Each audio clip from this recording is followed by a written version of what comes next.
July 27, 2026 నుంచి December 10, 2026 వరకు 136 రోజుల పాటు శని మీనరాశిలో వక్రిస్తున్నాడు. జ్యోతిష్ శాస్త్రం ప్రకారం వక్రీ బలి అంటాడు. అంటే వక్రించినటువంటి గ్రహం చాలా బలంగా పనిచేస్తుంది అని అంటారు. చాలా బలంగా పనిచేయడం అంటే ఏంటి? ద్వాదశ రాశుల వాళ్ళ మీద పాజిటివ్ కొన్ని రాసులకి ఇస్తుంది. అది ఆల్రెడీ మన వాయిస్ ఆఫ్ వేసం ఛానల్‌లో ఒక వీడియో చేశాను. అది గమనించండి. అలాగే కొంతమంది మీద మాత్రం నెగెటివ్ ఇంపాక్ట్ పడుతుంది. అది కూడా బలంగా పడుతుంది. అయితే ఆ ఏ రాశుల వాళ్ళకి ఇప్పుడు వ్యతిరేకమైన ప్రభావాలు ఇవ్వబోతున్నాడు. ఆ వ్యతిరేకమైన ప్రభావాల్ని మీకు అనుకూలంగా మలుచుకోవాలన్నా, లేదా వాటి నుంచి తప్పించుకోవాలన్నా ఏ రకమైన పరిహారాలు చేయాలి? ఏ రకమైన నిర్ణయాలు తీసుకోవాలి? ఇటువంటి అనేక విషయాల గురించి క్లుప్తంగా మీకు నేను ఇప్పుడు తెలియజేయడానికి ప్రయత్నం చేస్తాను. వీటిలో మొట్టమొదటిది ఈ శని వక్ర ప్రభావానికి గురయ్యేటువంటి రాశి కుంభరాశి. కుంభరాశి వాళ్ళకి ఈ 136 రోజుల్లో ఏ ఇబ్బందులు రాబోతున్నాయి? ఏ రకంగా పరిష్కరించుకోవాలి? కుంభరాశి వారికి వారి జన్మ జాతక రీత్యా కొన్ని చెప్తాను. వాటిలో అన్నీ వస్తాయని కాదు. కొన్నొస్తాయి, కొన్ని రావు. కుంభరాశి వాళ్ళలో ఎక్కువ మందికి అనారోగ్య సంబంధమైనటువంటి ఇబ్బందులొస్తాయి. అంటే కొంత శరీరం రోగగ్రస్తమయ్యే అవకాశం ఉంటుంది. ఇటువంటి పరిస్థితులు గనక మీకు ఈ 136 రోజుల్లో మొదలైతే మీరు చేయాల్సిందేంటంటే వెంటనే శనీశ్వరుడికి సంబంధించిన శాంతి పరిహార క్రియల్ని మన వాయిస్ ఆఫ్ వేసం ఛానల్‌లో షార్ట్స్ రూపంలో, అలాగే వేరే వీడియో రూపంలో చెప్పాను. అవి చేసుకోండి.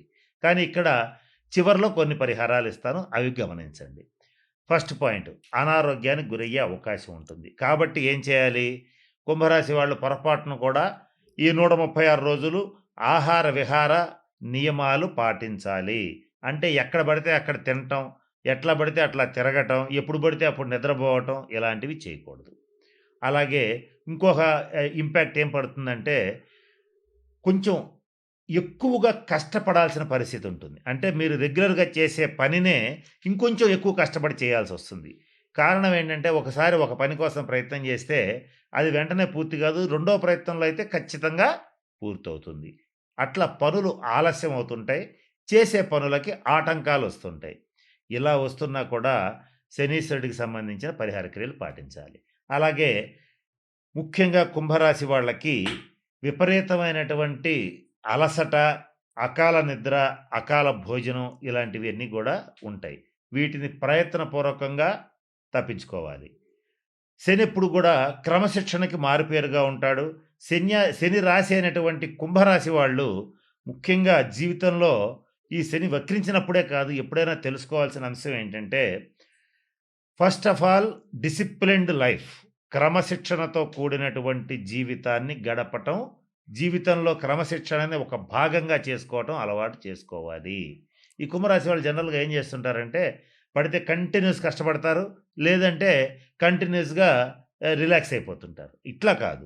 ఒక డిసిప్లిన్డ్‌గా టైమ్ టు టైమ్ కన్సిస్టెన్సీతో కూడినటువంటి పనులు అలవాటు చేసుకొని తీరాలి ఈ 136 రోజులు. ఇక్కడ నేను కొన్ని రాసులు చెప్పాను. ఈ 6 రాసుల వాళ్ళకి వక్ర శని ప్రభావం తీవ్రంగా ఉంటుంది. దాంట్లో గూడా మన వాయిస్ ఆఫ్ వేసం ఛానల్‌లో చెప్పాను. ఎవరు ఏ తప్పులు చేస్తే ఈ వక్ర శని ప్రభావం తీవ్రంగా ఉంటుందో చెప్పాను. అట్లాగే ఇక్కడ ఒక మాట చెప్తాను. ఏంటంటే, ఏ పనులు చేస్తే ఈ వక్ర శని ప్రభావం మీ మీద అస్సలుండదు, ఇంకా మాట్లాడితే పాజిటివ్‌గా మారుతుంది అంటే, కొన్ని పరిహారాలు చెప్తానని ఫస్ట్‌లో చెప్పాను. అవి ఇప్పుడు చెప్తాను. జాగ్రత్తగా వినండి. ఏంటంటే, వృద్ధులు, వికలాంగులు ఎవరన్నా ఉంటే వాళ్ళకి సహాయం చేయండి.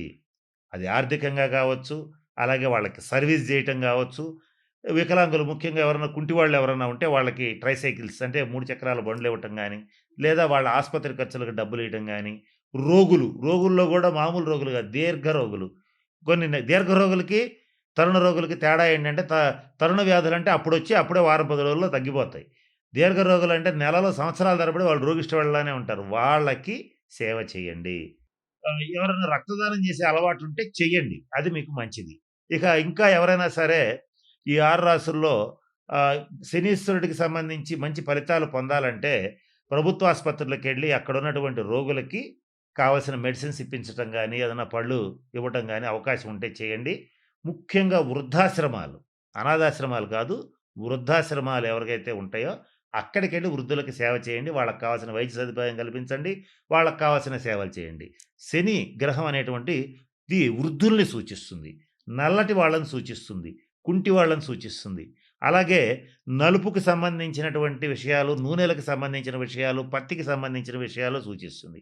ఈ 6 రాసుల్లో ఇటువంటి వాటికి సంబంధించి వృత్తి వ్యాపారాలు చేసేటువంటి వాళ్ళు చాలా జాగ్రత్తగా ఉండాలి. వీళ్ళకి తగిన నిర్ణయాలు తీసుకోవాలి. తగిన శాంతి పరిహార క్రియలు పాటించాలి. ఇలా చేస్తే ఖచ్చితంగా మంచి ఫలితాలుంటాయి. ఇంకొక ముఖ్యమైన విషయం. శని ఎప్పుడు కూడా క్రమశిక్షణను కోరుకుంటాడు. ఆనెస్టీ నీతి నిజాయితీలను కోరుకుంటాడు. ఈ 6 రాసుల్లో ఎవరైతే నీతిగా, నిజాయితీగా ఉంటారో, క్రమశిక్షణతో ఉంటారో, పరద్రవ్యాన్ని ఆశించరో, అంటే ఎదుటివాడి ఇల్లు కొంప కొల్లగొట్టి కాజేయాలనుకోరో, వాళ్ళకి మాత్రం మంచి ఫలితాలు ఉంటాయి. ఏదైతే నేను చెప్పినట్టుగా ఎవరో ఒకళ్ళ ఆస్తి కలుపుకుందాం, ఏదో ఒక రకంగా వాడి ఆస్తి వాడిని బెదరగొట్టో, భయపెట్టో లేదా ప్రలోభాలకు గురి చేస్తో లాక్కుందాం అనేటువంటి వాళ్ళు గానీ, తీవ్రంగా మద్యపానం చేసేటువంటి వాళ్ళు గానీ, అలాగే నిషేధిత ప్రదేశాలు అంటే జూద గృహాలు, వ్యభిచార గృహాలు ఇటువంటి వాటి దగ్గరికి వెళ్ళేటువంటి వాళ్ళు గానీ, వాళ్ళని మాత్రం ఈ 136 రోజులు కర్మకారకుడైనటువంటి శనీశ్వరుడు ఖచ్చితంగా ఇబ్బందులు పెడతాడు. కాబట్టి వాటి జోలికి ఖచ్చితంగా పోవద్దు. ఈ 136 రోజులు అసలు పోవద్దు.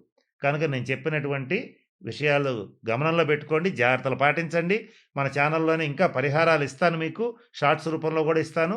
వాటిని పాటించి ఈ 136 రోజులు మీకు అత్యంత అనుకూలంగా మార్చుకోవచ్చు. నేను చెప్తూ వీడియో మొదట్లో ఒక మాట చెప్పాను. వక్రీ బలి అన్నాను.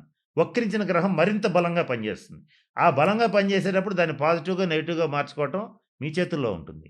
కాబట్టి నేను చెప్పిన అన్ని సూచనలు పాటించి అందరూ 12 రాసుల వాళ్ళు శనీశ్వరుడి యొక్క శుభ ఫలితాలు పొందాలని మనస్ఫూర్తిగా ఆశిస్తూ ఆ పరమేశ్వరుడిని ప్రార్థిస్తూ సెలవు తీసుకుంటున్నాను.